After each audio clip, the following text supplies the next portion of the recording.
যাদের জীবন ভাল লাগে না, মরে যেতে মনে চায়, গার্লফ্রেন্ড গালি দিছে, আছে না নাই? আবার বয়ফ্রেন্ড গার্লফ্রেন্ডের গালি দিছে, এ ওড়না পেঁচায়া ফ্যানের মধ্যে ঝুলে আত্মহত্যা করে। কত বড় পাগল! তুই মরলি কেন? গালি দিছে তো কি হয়েছে? হ্যাঁ, বুঝতে চায় না, হতাশ হয়ে যায়। আর বয়স কম তো, ইচড়ে পাকা, অল্পতে কাবু হয়ে যায়। এই সূরাগুলো পড়ে না, এখানে আশার বাণী আছে। আজকে আমি জানি কথা শোনাবো আপনাদেরকে, শুরুতে আগে সংক্ষেপে বলে দিই। এই সূরার মূল কথা হচ্ছে, মানে সেন্ট্রাল থিম বা সাবজেক্ট ম্যাটার সূরাতুদ দোহার কেন্দ্রীয় আলোচ্য বিষয় হচ্ছে নিরাশ হবেন না, হতাশ হবেন না, হাল ছাড়বেন না, ভরসা রাখবেন কার উপর? মুমিনরা নিরাশ হয়, হতাশ হয়, হাল ছাড়ে নাকি ভরসা রাখে? কার উপর ভরসা? কার উপর ভরসা থাকবে? একজনের উপর। চিল্লায় বলেন, তিনি কে? Never lose hope. Every time you feel like you cannot go on, you feel so lost that you are so alone. Don't despair and never lose hope, 'cause Allah is always by your side. Insha'Allah, Insha'Allah, Insha'Allah, you'll find your way. Insha'Allah, Insha'Allah, Insha'Allah, you'll find your way. Every time you feel like you cannot go on, you feel so lost that you are so alone.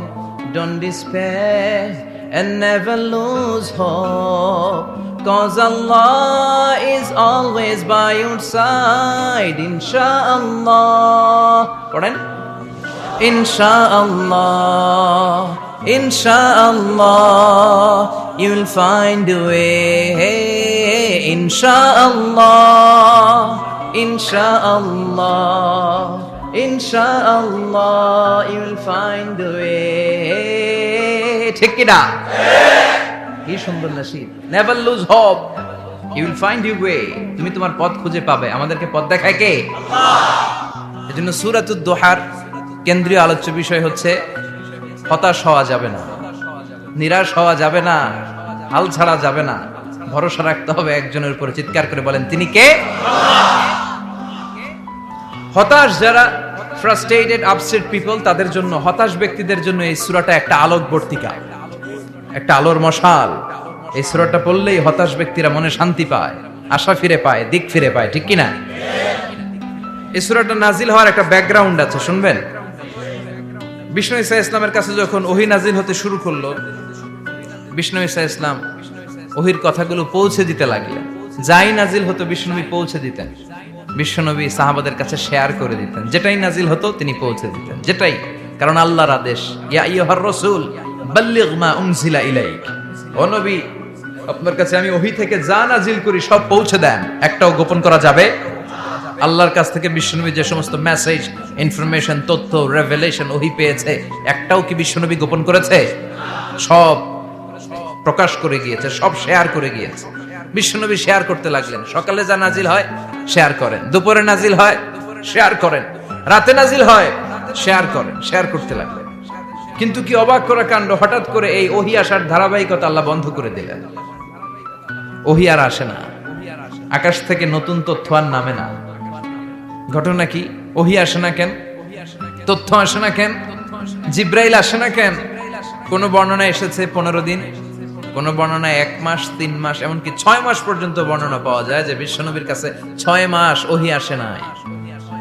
বিশ্বনবী তো অবাক, ঘটনা কি? ওহী নামে না কেন? আর ওহী না আসলে তো বিশ্বনবী শেয়ার করতে পারে না। এতদিন যা আসতো বলে বেড়াতো, এখন আসেও না, বলতেও পারে না। কাফির মুশরিকরা বিশ্বনবীর গালি দিতে শুরু করলো, মুহাম্মদের রব মুহাম্মদরে ভুইলা গেছে, মুহাম্মদের আল্লাহ মুহাম্মদরে ছেড়ে দিয়েছে। বিশ্বনবীর চাচি আবু লাহাবের স্ত্রী উম্মে জামিল বলতে শুরু করলো, কি মুহাম্মদ, তোমার শয়তানটা তোমার কাছে আসে না? না, শয়তান দ্বারা তিনি জিব্রাইলকে বুঝিয়েছেন যে তোমার জিব্রাইল তোমার কাছে আসে না। এভাবে সবাই গালমন্দ করতে শুরু করলো যে মুহাম্মদের আল্লাহ মুহাম্মদকে ভুলে গিয়েছে। বিষ্ণু ঈসা ইসলাম নিজেও হতাশ হয়ে গেলেন, কি রে ওহি আসে না কেন, আমার কোনো ভুল হচ্ছে না তো, আমার কোনো অপরাধ হয়ে গেল না তো, আল্লাহ কি আমার উপর অসন্তুষ্ট হয়েছেন, আল্লাহ কি আসলেই আমারে ভুলে গেছেন, আল্লাহ কি আমাকে ত্যাগ করেছেন, তিনি কি আমার উপর রেগে আছেন? আমরাও মাঝে মাঝে এরকম হতাশ হয়ে পড়ি, এরকম হতাশ লোক আছে না নাই? কিরে আমার দোয়া কবুল হয় না কেন, আল্লাহ আমার ডাকে সাড়া দেয় না কেন, আমার জীবনে এত দুঃখ কেন, আমার জীবনে তো ভালো কিছু হয় না, খালি সব কষ্ট আমার কেন? এরকম আছে না নাই? এরকম হতাশদের জন্য এই সূরাটা একটা আলোকবর্তিকা, মোটিভেশনাল সূরা। আলহামদুলিল্লাহ পড়ে বিশ্বনবীকে আল্লাহ আশ্বস্ত করলেন, আর এই সূরাটা নাজিল করলেন, আর বললেন ওয়াদ-দুহা, ওয়াদ-দুহা, দুহা মানে আলো, দুহা মানে আলো, প্রভাতের সূর্য কিরণের শপথ। Look up, the sunlight, it's a very beautiful day out there. ও নবী হতাশ হবেন না, বেরোন, সকালের সূর্যটা কত সুন্দর, কি ঝলঝলে পৃথিবী, ফকফকে আর তকতকে, দেখলেই মনটা ভরে যায়, ঠিক কি না? দুহা, দুহা মানে আলো, আশার আলো, সম্ভাবনার আলো। আমাদের জীবনে আলোর দরকার আছে না নাই? আলো না থাকলে আমরা বাঁচতে পারবো? আলো লাগে বড় ভালো। এই আজকে আলো না থাকলে আমার দেখা যেত? এজন্য কোরআনকে আল্লাহ আলো বলেছেন। কোরআনকে কি বলেছে? কিতাবুন আনজালনাহু ইলাইকা লিতুখরিজান নাসা মিনাল যুলুমাতি ইলান নূর। Muhammad, I've revealed this holy Quran unto you to lead the mankind out of darkness into the light. অন্ধকার থেকে লাইট, লাইট মানে কি? আলো, আলোর দিকে নেয়ার জন্য কোরআন পাঠিয়েছে। আবার বিশ্বনবীকেও আল্লাহ নূর, নূরের সাথে তুলনা করেছেন।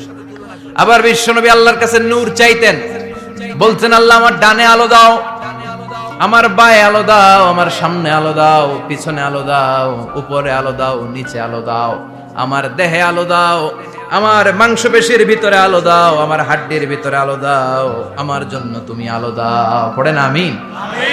এজন্য আলো ছাড়া বেঁচে থাকা অসম্ভব। আল্লাহ তাআলা আলোর নামে সূরা দিলেন, সূরাতুদ দুহা, প্রভাতের আলো, প্রভাতের সূর্য কিরণের শপথ, আলোর শপথ। সুবহানাল্লাহ পড়েন। এরপর আল্লাহ বললেন ওয়াল্লাইলি ইযা সাজা, আলোর শপথ, সকালের, সকাল বেলার সূর্য কিরণের শপথ। দ্বিতীয় আয়াতে আল্লাহ বললেন রাত্রিবেলার শপথ, যখন রাত্রিটা নিঝুম হয়, হয় নিস্তব্ধ, নিঝুম আর নিস্তব্ধ রাতের শপথ। তাহলে আল্লাহ আলোর কসম কাটলেন, তারপরে অন্ধকারের কসম কাটলেন, ঠিক কিনা? আলো দ্বারা মূলত আল্লাহ তাআলা ওহির আগমনকে বুঝিয়েছে, আর অন্ধকার দ্বারা আল্লাহ তাআলা ওহির অনুপস্থিতি বুঝিয়েছে। এটা দিয়ে আল্লাহ বুঝাতে চাইলেন, ও নবী, কাফির মুশরিকরা আপনারা গালি দেয়, ওরা বলে যে আমি আপনারে ভুলে গেছি, আমি আপনারে ত্যাগ করেছি, আমি আপনার প্রতি অসন্তুষ্ট। না না, আমি ইচ্ছা করে ওহি পাঠাই না, কারণ সব সময় আলো থাকলে ভাল লাগে না, কিছু সময় অন্ধকারের দরকার আছে না নাই? বুঝে শুনে উত্তর দিয়ে। 24 ঘন্টা আলো, 365 দিন খালি আলো আলো আরো আলো। যদি সূর্যের আলো সব সময় থাকে 365 দিন, ভাল লাগবে? রাতে ঘুমাবেন কেমন? আবার সব সময় ঘুটঘুটে অন্ধকার, আলো নাই, ভাল লাগে? ক্ষেত খামারে চাষ করা লাগবে না, বাজারে যাওয়া লাগবে না। তার মানে আলোরও দরকার আছে, অন্ধকারেরও দরকার আছে। এটা দিয়ে আল্লাহ বুঝাতে চাইলেন, নবী, ওহি নাজিল করার জন্য দরকার আছে, মাঝে মাঝে ওহি বন্ধ রাখা আপনারে বিশ্রাম দেওয়ারও দরকার আছে। চিৎকার করে পড়েন আল্লাহু আকবার। এজন্য আল্লাহ বললেন ওয়াদ-দুহা ওয়াল-লাইলি ইযা সাজা মা ওয়াদ্দা'আকা রাব্বুকা ওয়া মা ক্বালা ওয়ালাল আখিরাতু খায়রুন লাকা মিনাল উলা। সুবহানাল্লাহ পড়েন। ও নবী, প্রভাতের সূর্য কিরণের শপথ, নিঝুম নিস্তব্ধ রাত্রিবেলার শপথ, আলো আর অন্ধকারের শপথ করে আমি বললাম, আপনার প্রভু আপনারে ভুলে যায় নাই, আপনার উপর অসন্তুষ্ট হয় নাই। আমি আল্লাহ ইচ্ছা করে ওহি বন্ধ রেখেছি, কারণ ওহির একটা পাওয়ার আছে, বারবার ওহি রিসিভ করলে আপনার স্নায়ু এটা সহ্য করতে পারবে না, আপনার দেহ এটারে বরদাস্ত করতে পারবে না। নবী, আমি আপনার প্রতি এত রহম দিল, এত ভালোবাসি, বারবার ওহি নিতে নিতে আপনার যে কষ্ট হয়, এই কষ্টটা আমার আল্লাহর সহ্য হয় না। এজন্য আমি আল্লাহ ইচ্ছা করে কিছুদিন ওহি বন্ধ রাখছি। সুবহানাল্লাহ পড়েন। তার মানে এই নয় যে আমি আপনারে ভুলে গিয়েছি, আমি আপনারে ছেড়ে দিয়েছি। আরে নবী, আমি তো আমার নামের সাথে আপনার নামকে জুড়ে দিয়েছি। লা ইলাহা ইল্লাল্লাহ মুহাম্মাদুর, যেখানে আমার আল্লাহর নাম সেখানে বিশ্ব নবীর নাম আছে না নাই? আজান যখন দেই আল্লাহু আকবারের পরে বিশ্বনবীর নাম আছে না নাই, একামতে আছে না নাই, আবার আল্লাহর জন্য যখন সালাত আদায় করি শেষ বৈঠকে বিশ্বনবীর উপর দুরূদ আছে না নাই। রাফা'না লাকা যিকরাক, ও নবী আপনার নামকে আমি অনেক উপরে তুলে ধরেছি, আমার নাম যেখানে আপনার নাম ওইখানে, গোটা বিশ্বব্যাপী আপনার নাম ছড়ায় যাবে। ওরা আপনারে গালি দেয় কবি বলে, ওরা গালি দেয় গণক বলে, ওরা বলে আপনি আবতার লেস কাটা, আসলে যারা আপনারে গালি দেয় ওরাই লেস কাটা। ওরা আপনারে বলে আপনি নির্বংশ, আপনার ছেলেগুলো বেঁচে নাই, মেয়ে বেঁচে আছে, আপনার নাম নেয়ার কেউ থাকবে না। ওই আবু জাহেল, উতবা, সাইবা ওদের নাম নেয়ার কেউ থাকবে না। আপনি লেস কাটা নন, আপনি নির্বংশ নন। ইন্না শানিয়াকা, চিল্লায় বলেন ইন্না শানিয়াকা। যারা আপনারে গালি দেয়, যারা আপনারা নিয়ে কটু কথা বলে ওরাই লেস কাটা, ওরাই নির্বংশ, ওদের বংশকে আমি আল্লাহই নির্বংশ করে ছাড়ি। চিল্লায় বলেন ঠিক কিনা? ও নবী মা ওয়াদ্দাআকা রাব্বুকা ওয়া মা ক্বালা, আপনার রব আপনারে পরিত্যাগ করে নাই, আপনারে ভুলে যায় নাই, আপনারে ছেড়ে দেয় নাই। আপনার রব ইচ্ছা করেই ওহী নাজিল বন্ধ করে রেখেছে। আমি ইচ্ছা করেই আপনারে প্রেসার দিতে চাই নাই গো নবী, কারণ ওহী রিসিভ করা অনেক কঠিন, এটা আস্তে আস্তে আপনি অভ্যস্ত হবেন। সুবহানাল্লাহ পড়ে। ওহীর একটা পাওয়ার আছে না নাই? আমরা তো কি মজায় মজায় কোরআন পাইছি, এই যে কি সুন্দর কোরআন নিয়ে বসি পড়ি তাফসীর করি, কি মজার কোরআন। আহা, এই কোরআনটা রিসিভ করতে যে বিশ্বনবীর কত কষ্ট হয়েছে। এই কোরআনকে আল্লাহ বলেছেন এটা কাউলান সাকিলা, very heavy and weighty word, এটা অনেক ওজনওয়ালা কথা। ইন্না সানুলকি আলাইকা কাউলান, এটার অনেক ওজন। এই কোরআনটা যদি পাহাড়ের উপর নাজিল করা হতো, পাহাড়গুলো দুমড়ে মুচড়ে ভেঙে টুকরো টুকরো হয়ে খান খান হয়ে যেত। ঠিক কি না? এত কঠিন বানিয়ে এটা। ও নবী, আমি আলোর সাথে ওহীর মিল ঘটিয়েছি, আলো দিয়ে ওহীকে বুঝিয়েছি। সূর্যের যেমনি কিরণ আছে, তেজ আছে, এই ওহীরও একটা তেজ আছে। এই তেজ, এই কিরণ আপনি সব সময় সহ্য করতে পারবেন না। এজন্য আমি ইচ্ছা করে কিছুদিন ওহী নাজিল করা বন্ধ করে রেখেছি। সুবহানাল্লাহ পড়েন। ইচ্ছে করে আমি নাজিল করি নাই। সব সময় নাজিল হলে আপনার ভালো লাগতো না। বুখারীর বর্ণনা, মা আয়েশা বলতেন শীতের রাতে, কনকনে মাঘ মাসের শীতের রাতে যখন বিশ্বনবীর উপর কোরআনের আয়াত নাজিল হতো, বিশ্বনবী ঘেমে ঘেমে একাকার হয়ে যেতেন। হাত্তা লা ইয়াতাফাসসাদু জাবিনুহু আরাকান, বিশ্বনবীর দাড়ি আর থুতনি বেয়ে ঝরঝর করে পানি পড়তো। আমরা কম্বল গায়ে দিয়ে থাকি আর বিশ্বনবী ঘামে। সুবহানাল্লাহ কইবেন না? এটা কাউলান সাকিলা, অনেক ওজনওয়ালা কথা। আবার বিশ্বনবী যখন ওটের উপরে বসে থাকা অবস্থায় কোরআনের আয়াত নাজিল হতো, ওটের বুকটা মুহূর্তের মধ্যে বালুর মধ্যে জমিনের মধ্যে লেগে যেত। ঘোড়ায় চড়া অবস্থায় বিশ্বনবীর কাছে যখন কোরআন নাজিল হতো, ঘোড়ার পা গুলো মরুভূমির বালুতে দেবে যেত। মাঝে মাঝে বিশ্বনবী সাহাবাদের রানের উপরে, পায়ের উপরে মাথা দিয়ে শুয়ে পড়তেন, ক্লান্ত শ্রান্ত। যায়েদ বিন হারেসা, বিশ্বনবীর পালক পুত্র, তার পায়ের উপরে মাথা রেখে বিশ্বনবী একবার কথা বলতে বলতে ঘুমিয়ে পড়লেন। ঘন্টাখানিক ঘুমালেন। যায়েদ বিন হারেসা বলে, আমার কাছে তেমন কোনো কষ্টই হচ্ছে না, বিশ্বনবীর মাথাটা খুব বেশি ওজন মনে হচ্ছে না। ঘন্টাখানিক পর বিশ্বনবীর চোখ খুললেন, আর খোলা মাত্রই ওনার উপর ওহী কোরআনের আয়াত নাজিল করতে শুরু করলো। কে? যায়েদ বিন হারেসা বলে, যখনই কোরআনের আয়াত নাজিল হতে শুরু করলো, আমার মনে হচ্ছে বিশ্বনবীর মাথাটা 50-60 কেজি ওজন বেড়ে গিয়েছে। বিশ্বনবীর মাথার ওজনে আমার পায়ের রান ফেটে যাবে, আমার পায়ের হাড্ডি ফেটে যাবে, আমার পাটা ভেঙে খান খান হয়ে যাবে মনে হচ্ছিল। তার মানে কোরআনের আয়াত যখন নাজিল হয়, বিশ্বনবীর উপর একটা প্রেসার আছে না নাই? এজন্য আল্লাহ বললেন, নবী আমি আপনার ভুলে যাই নাই। কাফেররা যেমনি আপনারে গালি দেয় যে আমি আপনারে ভুলে গিয়েছি, আপনার উপর আমি অসন্তুষ্ট, নেভার, অসম্ভব। আমি আপনার উপর কখনো অসন্তুষ্ট নই, বরং আমি ইচ্ছা করি আপনার উপর থেকে প্রেসার কমিয়ে দেওয়ার জন্য কয়েকদিন ইচ্ছা করে আপনারে ছুটিতে রাখছি। সুবহানাল্লাহ পড়েন, যাতে করে আবার এনার্জি গায়ে নেওয়ার পরে নতুন করে কোরআনের আয়াত রিসিভ করার জন্য আপনি সক্ষম হন। চিল্লায় পড়তে হবে আল্লাহু আকবার। এজন্য আল্লাহ বললেন, ওয়াদ-দুহা ওয়াল-লাইলি ইযা সাজা মা ওয়াদ্দা'আকা রাব্বুকা ওয়া মা ক্বালা ওয়ালাল আখিরাতু খায়রুল লাকা মিনাল উলা। এরপর আল্লাহ বললেন, নবী ওয়ালাল আখিরাতু খায়রুল লাকা মিনাল উলা, and verily indeed the hereafter is far better for you than this dunya. এই দুনিয়ার চেয়ে আপনার জন্য আখিরাতটা অনেক দামি। খায়রুল লাকা মিনাল উলা, এই দুনিয়ার চেয়ে আখিরাতটা অনেক শ্রেষ্ঠ। এতে আল্লাহ বললেন দুনিয়ার চেয়ে আখিরাত শ্রেষ্ঠ, আর এক আয়াতে আল্লাহ বললেন দুনিয়ার চেয়ে আখিরাত হলো স্থায়ী। ঠিক কি না? বাল তু'থিরুনাল হায়াতাদ দুনিয়া ওয়াল আখিরাতু খায়রুন ওয়া আবাকা। তোমরা দুনিয়ার জীবন নিয়ে পাগল পাড়া হয়ে থাকো, আল্লাহ বললেন দুনিয়ার জীবনের চাইতে আখিরাতের জীবন শ্রেষ্ঠ এবং স্থায়ী। ঠিক কি না? কার কথা? দুনিয়া স্থায়ী না আখিরাত স্থায়ী? দুনিয়া শ্রেষ্ঠ না আখিরাত শ্রেষ্ঠ? কিন্তু আমরা কোনটার পিছনে দৌড়াই? খালি দুনিয়া দুনিয়া। দুনিয়া কে মজা লে লো, দুনিয়া তোমারই হ্যায়, কিন্তু জান্নাত কে মজা লে লো, জান্নাত তোমারই হ্যায়, ওইটা কয় না? আছে না নাই? দুনিয়ার পেছনে পাগল হয়ে আমরা পড়ে থাকি। এই দুনিয়ার জীবনটা একটা মায়াজাল, এটা একটা মরিচিকা। এই মরিচিকা, এই ধোঁকা, এই লালসা আর এই মায়াজালের পেছনে আমরা ছুটছি। ছুটতে ছুটতে হুট করে একবার কবরের ভিতরে ঢুকতে হবে। কথা বলেন, তখন আমাদের টনক নড়বে।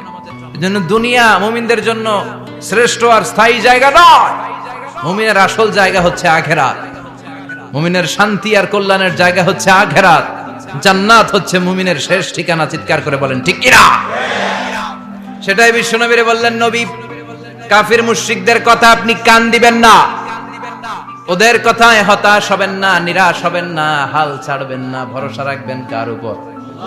কারণ ওয়ালাল আখিরাতু খায়রুল লাকা মিনাল উলা, এই দুনিয়ার জীবন ক্ষণস্থায়ী জীবন, চিরকালীন জীবন হলো আখিরাত। নবীরে কিভাবে আশ্বাস দিতেছে দেখছেন? অ্যাসিউরেন্স করতেছে, কনফার্মেশন।